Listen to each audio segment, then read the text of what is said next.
Alright everybody, welcome back to another Xvault gaming video. Xvault here, and today what I want to go over is some rumors that are getting more and more steam rolled behind it, some stuff we've heard about quite a few months ago, if not a year ago, that there's speculation that a PlayStation 5 Pro is in the works, and if it's going to be a real thing, and the odds are, the more this is stacking up, this is pretty much going to be a done deal. So, without further ado, let's go ahead and jump to it.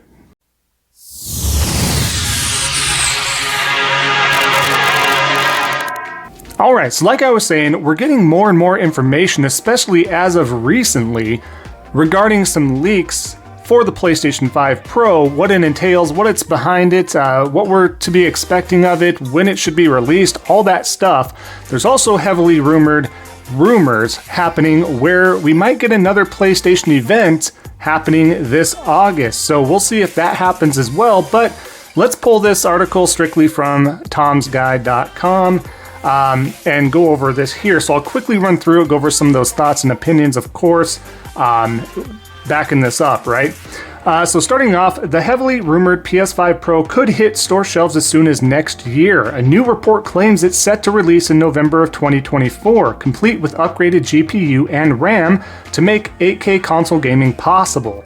To date, a midlife cycle refresh of the base PS5 has yet to be officially confirmed by Sony, but reliable leaker Tom Henderson of Insider Gaming, who's accurately predicted PlayStation's hardware plans in the past, previously claimed the console is 100% in development and that development kits could ship later this year. Now Henderson is back, this time writing for Key to Gaming, with more purported details about the development process and what kind of specs we can expect from the PS5's powered-up cousin. According to Henderson, Sony is also holding demo events for the PS5 Pro, which is codenamed Project Trinity, to align with the Matrix-inspired codenames the companies used in the past, like Neo for the PS4 Pro and Morpheus for the original PSVR. Personally, I think that's pretty cool. Who doesn't like the original Matrix trilogy, or especially the first one in general, so I always kind of like those codenames and such like that. While pinned down, exact specs remains difficult. Two things his sources have confirmed are that the PS5 Pro will feature 18,000 MTs per second memory and 30 WGB work group processor. He goes on to say the upgraded system will target more consistent frame rates at 4K resolution, feature a new top-of-the-line performance mode for 8K resolution and sport accelerated ray tracing. Now for the rumored cost and release date here. The PS5 Pro has apparently been in development since early 2022, which explains the slew of rumors we've been circulating over the past few years. The majority of the game developers are scheduled to receive dev kits by November 2023 at the latest, Henderson reports. As for when we can expect the PS5 Pro to hit store shelves, he said, whether or not a PlayStation 5 Pro console is desired enough in the current market remains to be seen, but as of writing, the PlayStation 5 Pro is in development and is targeting a November 2024 release. There's still no word on when Sony will officially announce its revamped PlayStation hardware or how much it'll cost, but we assume the PlayStation 5 Pro will be more expensive than the base PS5, but by how much remains a big old question mark. For reference, the PS5 Pro or PS4 Pro debuted in 2016 for $399, the same price as the original PS4 at launch, which by that time had dropped to $299. Meanwhile, the base PS5 remains the same price even now, 3 years after launch, thanks in part to supply chain issues that made stock extremely hard to come by for the bulk of its life cycle thus far. So odds are the PS5 Pro, or whatever Sony ends up calling it, won't get the same price treatment as its predecessor, especially with all the improvements under the hood it's rumored to be packing.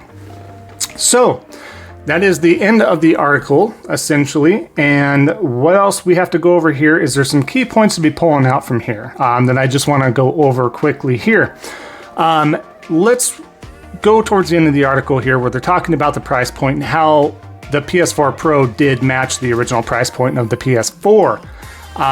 Recently, also, the rumors have been coming out that the PlayStation 5 will receive a price cut, but it's also been rumored that it would be a temporary price cut. So yes, the PS5 Pro could essentially be more expensive than the PS5 in general, but given all the specs and all of that, I wouldn't be surprised either. I think they might tailor that back. I think they do keep a firm grasp on the fact that, like I told you guys before, if you're not aware, some of you are, but if you're not aware, Xbox, Nintendo, and Sony, or anybody that's been in the console business, you lose your money selling the hardware, essentially. You make that money back tenfold by selling the software that is on your ecosystem, and what kind of publishers are involved, if it's exclusives and whatever. That also depends on the type of cut that company does get from those purchases. So it's a big deal to get that money back via the software. So if Sony's going to continually make some sort of cuts, I think it's smart to cut that PS5 price. Well, there's also a rumored PS5 Slim coming out, so they could recoup by making that a less expensive piece of hardware and having a slim version with a detachable disk drive that you can purchase separately if you choose to do so. So I think there's a lot of avenues that they could go around to make this very affordable for a pro version, and for those that are seeking that 8K treatment and better ray tracing and all that, considering you have the correct monitor or TV screens, of course. Those also can be a little spendy, so if you just have a 1080p or just a normal 4K HDR TV that doesn't have the ability to do 8K, this is probably not something that would shift your attention at this time until you're ready to upgrade your monitor or TV itself. So keep that in mind as well. But there's a lot of different options there. Options are great. What I also think is interesting here is the fact that Microsoft already has an Xbox Series S and now the One X, which is, quote, 12 teraflops and, quote, the most powerful console in the world.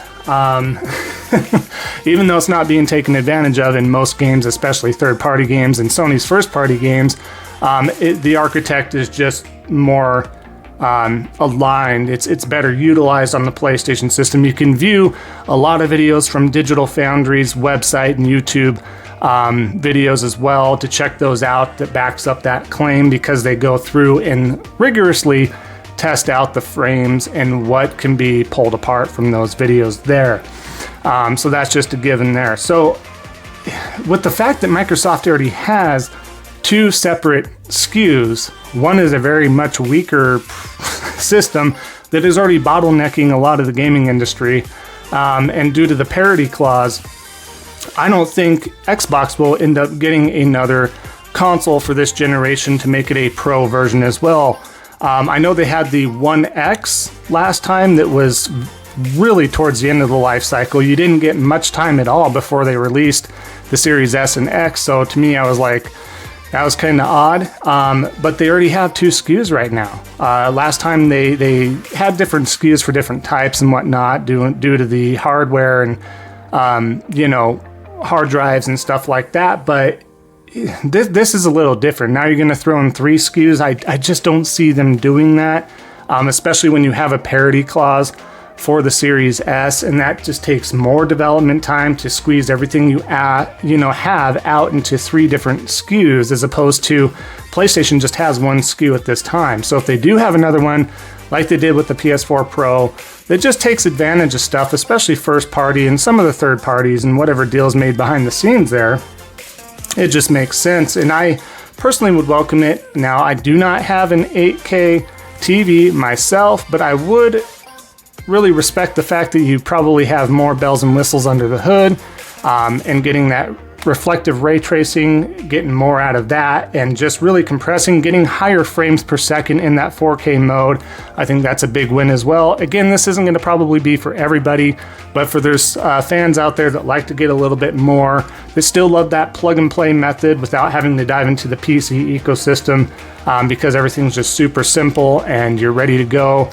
It just makes a lot of sense. There are a lot of console fans out there, hence you see a lot of those Nintendo Switches being sold, you see a ton of PlayStations being sold, and there's still some Xbox consoles being sold and still selling fairly well for the Xbox ecosystem in general. So a lot of audience out there to go ahead and divulge into that ecosystem of console space there without any iteration of it being overtaken by the mobile market or by the PC market only. That's very healthy in the console business. We still see them doing things and changing things as time goes on and adapting with the times. So This shouldn't be coming as any surprise, so it's a welcome addition. It sounds like this is probably a for sure thing. Maybe the, hardware sales will be scaled back a little bit, or maybe the manufacturing of it because they want to kind of test the waters, but there's a ton of fans out there. Guarantee this would sell out in minutes, depending on how much they're able to manufacture, of course, considering we're still not having any shortages with the chips and everything else that they may possibly need. So we'll see what happens there, but I appreciate that. Let me know down in the comments below if you'd be welcoming to a brand new Pro console. You may not, because it doesn't affect you, but for those of you out there, does it make sense for certain individuals? And does it excite you at all to squeeze out some more power and ability to play your favorite games in even better capacities with frame rates, 4K, 8K, all that good stuff there? Would love to hear from you down below, of course. And as always, I appreciate all the support. At this point in time, we are at 623 subscribers out of 1,000, so we are so close. We're getting there, making a lot of headway, so thank you so much for helping me out. If you haven't already, definitely leave a like as well. And if you would, and you haven't already, definitely consider subscribing to help out a small content creator like myself. So thank you so much again. Enjoy the rest of your day, and we will see you next time on the next Xvault gaming video. And until then, take care.